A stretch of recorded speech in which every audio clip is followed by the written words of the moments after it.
Yayasan Berbagi Kasih Mulia merupakan salah satu rumah singgah pejuang kesembuhan bagi masyarakat yang tidak mampu di wilayah Nusa Tenggara Timur, yang didirikan oleh Erna Manafe sejak setahun yang lalu, dan telah membantu pasien BPJS kelas 3 dan yang tidak memiliki BPJS mulai dari bayi hingga orang dewasa. Saat ditemui di rumah singgah pada hari Senin tanggal 22 Agustus tahun 2022, Ketua Yayasan mengatakan, hingga saat ini pihaknya telah membantu 38 pasien yang didiagnosa dengan berbagai macam penyakit ganas, tanpa memungut biaya. Yayasan yang beralamat di Kota Kupang Jalan RW Monginsidi, yang lebih tepatnya di belakang kantor Palang Merah Indonesia ini, tidak hanya bergerak di bidang kesehatan saja, tetapi membantu juga yatim piatu, kaum duafa dengan memberikan berbagai bantuan. Simak selengkapnya di sini.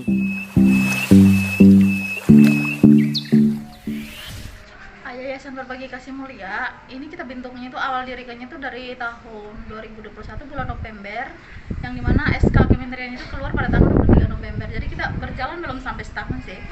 Tapi sejauh ini sudah 34 pasien yang kita tangani dan sudah ada 2 orang yang sembuh dan ada beberapa yang dalam rumah singgah sini yang mereka masih berjuang. Nah, kita di rumah singgah ini kenapa saya kasih nama dengan rumah singgah pasien pejuang kesembuhan? Karena disinilah kumpulan pasien-pasien yang berjuang untuk sembuh. Makanya saya namakan rumah singgah pasien pejuang kesembuhan. Gitu. Terus selama ini kebutuhannya pasiennya itu kita dapat murninya itu dari donasi dari donatur di aplikasi Kita Bisa. Jadi saya sebijak mungkin untuk kelola keuangannya itu kalau bisa terpenuhi kebutuhan para pasien di rumah singgah dengan satu pendampingnya itu kita tanggung semua, dan setiap pasien yang kita dampingi itu kita nggak pernah pungut biaya 1 sen pun.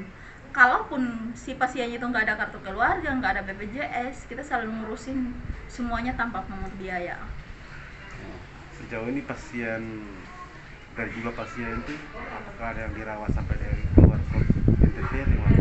Ada sekarang ada 2 orang yang di luar NTT. Satunya itu yang pasien kanker mata, itu kita rujuknya ke RSUD Sangla Denpasar, dan kebetulan kita juga kerjasama sama yayasan yang ada di situ yang punya rumah singgah, jadi kita tempatkannya di situ. Terus ada satu lagi kemarin dari Malaka, itu dia sakit jantung dan dirujuk ke rumah sakit Harapan Kita. Itu kita bawa ke Jakarta juga yang minggu kemarin. Saya baru pulang kemarin dulu antarin dia.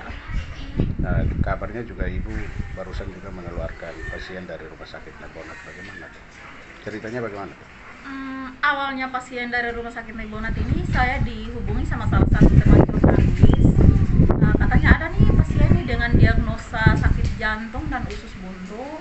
Dia butuh biaya gitu. Soalnya saat ini sementara rawat inap di rumah sakit Nebonat, mereka mau keluar tapi butuh biayanya itu sekitar 6 jutaan. Nah, orang tuanya nggak ada BPJS sama sekali dan nggak ada biaya. Jadi saya bilang, oke, kalau rawat nginap kayaknya harus ngurusin SKTM itu bisa dipakai untuk rawat nginap gitu.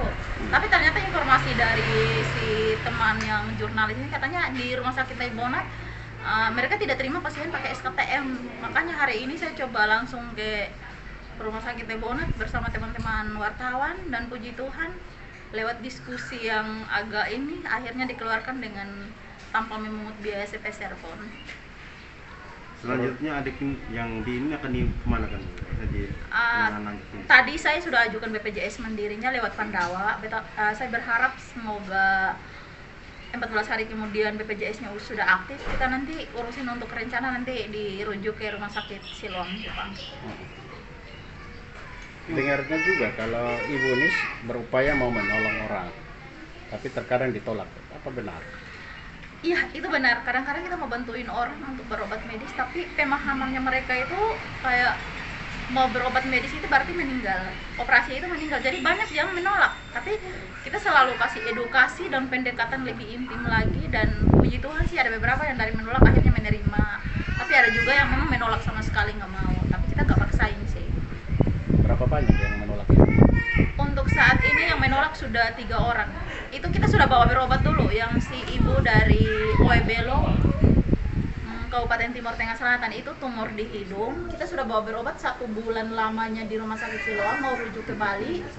Kita mau bawa ke Bali, ternyata ibunya itu menolak. Terus ada lagi si ibu yang sudah operasi kista ovarium, ternyata dari hasil biopsinya itu di stadium 3 kankernya. Nah, mau di kemoterapi, beliau menolak untuk kemoterapi karena takut katanya meninggal, kalau kemoterapi meninggal, jadi dia kembali. Terus ada lagi satu yang penyakit kulit dari Desa Kualeu, Kabupaten Timur Tengah Selatan, itu juga kanker kulit.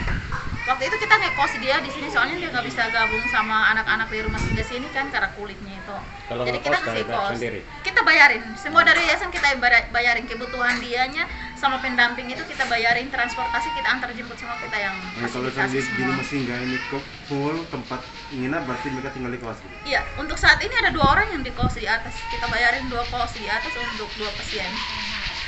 Dana yang ibu peroleh ini dari mana sampai harus membiayai orang segini banyak dan pergi ke kampung-kampung ini? Dananya itu kita dapat dari kitabisa.com dan kita sebijak mungkin untuk bisa pergunakan untuk kebutuhan para pasien dan pendampingnya. Berapa besar kalau ibu dapat dari kita bisa dapat? Kalau untuk dana medisnya itu, umpama nih, kalau ada pasien yang dia punya donasinya itu winning di atas dari 50 juta itu umpama, itu kita pencairan untuk operasionalnya itu cuma 3 juta. Terus untuk pendampingan yayasannya itu 2 juta, jadi maksimal 5 juta. Terus? Nah, dari dana 5 jutanya itu kita coba pakai sudahlah kebijakan, umpama nih kita dapat pasien ini 10 orang, jadi kita kampanyekan 10 orang tapi yang winning cuma 4 orang, yang 6 orang ini nggak winning, makanya nggak ada donasinya sama sekali atau donasinya cuma 1 juta dan nggak bisa cair. Jadi dari 4 orang ini pencairan 20 juta, saya sebijak mungkin pakai 20 juta ini untuk nutupin 6 orang ini punya kebutuhan. Ini ibu bisa kasih apa semacam himbauan kepada masyarakat untuk saling peduli dan bisa membantu mendonasikan apa yang Kalau saya tergantung dari orangnya, mungkin lihat pekerjaan saya dengan teman-teman relawan dalam membantu orang-orang yang kurang mampu. Bagi yang mau berdonasi, saya siap buka tangan untuk terima. Yang penting mereka mau tulus ngasihnya, bukan ngasihnya itu karena ada mau udah saya kasih tapi kamu harus gini ya, apa gitu. Itu saya nggak mau. Kalau ngasihnya tulus, oke, silakan, berapapun saya akan berterima kasih. Jadi kalau selain dari kitabisa.com, ibu mendapatkan donasi dari mana? Untuk saat ini belum ada donasi tetap sama sekali. Ada juga sih teman-teman yang kayak temannya aku ini, ibu ada sedikit rezeki nih, minta nomor rekeningnya, kirim 100, 500 begitu. Tapi kalau mau kumpulin totalin sebulan gitu nggak bisa sampai 1 juta. Selain ibu bergerak di bidang kesehatan, ibu bergerak kemana lagi? Kita di bidang kesehatan iya, di bidang pendidikan iya, kemanusiaan iya, untuk sosial kayak bantu lansia duafa atau anak yatim piatu itu kita bantuin juga. Jadi yayasan saya ini saya dirikan semacam sebuah wadah. Contohnya nih, ini kayak kuali nih ya kan. Jadi ini kuali ini untuk siap menampung makanan yang datang, terus saya buat menu apalah untuk bagiin ke mereka yang membutuhkan kayak gitu. Ada upaya membuat proposal Kalau ke pemerintah? untuk proposal saya nggak minat karena itu gimana ya, saya merasa kayak itu saya mengemis sama orang. Kalau untuk proposal saya nggak mau sama sekali. Ada yang ajukan saya untuk buat proposal tapi saya nggak minat. Pemberiannya diikhlaskan saja. Iya, saya mau orang yang ngasih itu ikhlas saja, bukan atas permintaannya saya. Tapi sampai sini ada salah satu ini warga bantuan ibu juga yang bantu. Iya. Ini dari mana? Ini dari Sini, Bapak. Dari sini nggak? Ini dari Desa Teas, Kabupaten Timur Tengah Selatan. Ini sebenarnya saya kampanyekan galang dananya itu dia non medis. Jadi dekat sini nggak? Duduk di atas, duduk di atas. Dari sini. Dia campaign galang dananya itu dia non medis, tapi karena dia sakit seperti ini juga, jadi saya bantu juga dari dana non medisnya itu. Saya beliin dia kebutuhan di rumah, kebutuhan makan minum, pakaian, semuanya dari ujung kaki sampai ujung rambut, sama beliin kasur, tempat tidur, bahkan kebetulan terus dikasih semacam untuk usaha mata pencariannya dia lah. Jadi kita beliin sensor kayu buat dia. Jadi setidaknya dari sensor kayu itu dia bisa nyari nafkah lagi kan untuk hidupi ibunya. Terus Tapi saat ini, kondisinya kayak gini bagaimana bisa pegang sensor? kemarin itu dia mintanya selesai sensor, kebetulan ada kakaknya, jadi kakaknya bisa membantu gitu. Ini kakak. Iya, kakak. Sedangkan dia ini kita tetap walaupun dia non medis, tapi karena memang keadaannya harus berobat medis, kita juga berobat dia secara medis. Ini rencana tindakan tanggal 23 ya mau operasi. 23. Ini sakit apa, Bapak? Tumor kulit langka. Tumor kulit langka. Ini Tumor menurut kulit dokter ya? langka. Iya, menurut dokter. Minta maaf ya, Bapak potong ambil gambarnya ya. Berapa tahun Bapak sudah alami ini? Ini baru 31 tahun dia, Kak. Beda yang penyakit ini. Jadi dari lahirnya itu emang sudah muncul kayak gini, tapi awalnya itu muncul kayak bentol-bentol dulu. Semakin hari bentolnya itu mulai membengkak dan akhirnya jadi seperti ini. Penanganan ini mulai dari bayi sampai dengan Orang dewasa. Terus kabarnya ibu juga mempunyai pasien yang sudah amputasi berulang-ulang kali. di Siloam. Oh, itu ada salah satu pasien namanya Ridwan Glawe. Itu kita dihubungi dari dokter yang ada di Rumah Sakit Siloam. Ada nih pasien atas nama ini dengan diagnosa sakit itu penyumbatan selaput darah. Jadi pasiennya itu kakinya udah diamputasi 4 kali, tapi tetap saja masih ada pembusukan. Jadi saat ini kita diskusi sama dokter di Rumah Sakit Siloam. Ternyata mau dirujuk ke luar NTT pun agak rumit karena ini lukanya itu udah benar-benar bau sekali kan. Nah, lukanya itu setiap 3 jam itu harus dibersihkan. Nah, kita mikir oke lah mau rujuk ke Jawa, paling nanti di kos, tapi di kos itu harus ada lagi 2 laki-laki dewasa yang bisa papah dia saat berobat jalan dan bla bla bla untuk kebutuhannya dia. Jadi agak rumit. Makanya untuk saat ini dari Dokter Herbert coba komunikasi sama Bapak Gubernur, terus komunikasi sama kita kalau bisa mau pengadaan alatnya di Rumah Sakit Siloam untuk tindakan buat dia. Terus kebutuhan-kebutuhan apa yang dibutuhkan oleh yayasan atau Bapak ini untuk? Kalau untuk kita yayasan sama pasien pasti kebutuhan untuk mereka makan minum, transportasi, kayak kebutuhan hari itu pasti ada gitu. Latar belakang ibu sampai dengan bergelut di dunia sosial. Ini ceritanya agak menarik nih. Awal saya dirikan yayasan ini berawal dari anak bungsuku yang lahir dengan keadaan yang serba terbatas. Sampai sekarang ini dia udah 6 tahun, tapi belum bisa ngapa-ngapain, cuma tidur terlentang. Nah, dari dia itu saya coba berobat ke Rumah Sakit Sangla, terus ke Jawa, ke Jakarta, dari Rumah Sakit Siloam Karawaci ke Rumah Sakit PON dan juga RSCM, sama di RSAB Harkip. Dari situlah saya punya pengalaman hidup sendiri. Ternyata dalam penanganan anak-anak yang sakit ini butuh perjuangan dan juga kayak butuh keberanian deh begitu. Kayak kita harus punya tekad. Apapun itu yang terjadi kita melangkah dulu, jangan pernah takut bayangan, jangan pernah takut nanti anak saya mati bla bla bla, tidak, maju dulu lah.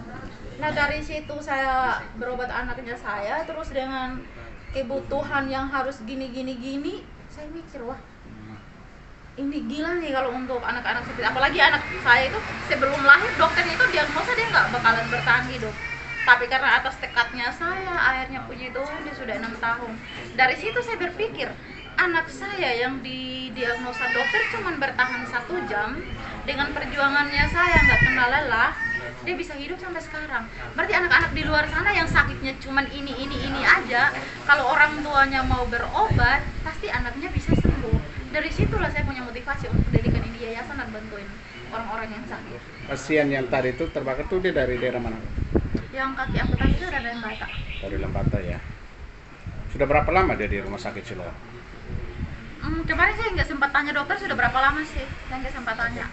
Kepada seluruh masyarakat yang tergerak hatinya, yang ingin membantu yayasan Berbagi Kasih Mulia, silakan berdonasi di nomor rekening yang ada di bawah ini dan menghubungi nomor HP yang ini untuk bisa berkomunikasi langsung dengan Ibu Irna Manafe selaku Ketua Yayasan Berbagi Kasih Mulia. Selamat sore Ibu, selamat beraktivitas. Tuhan akan memberkati Ibu selama tim semua.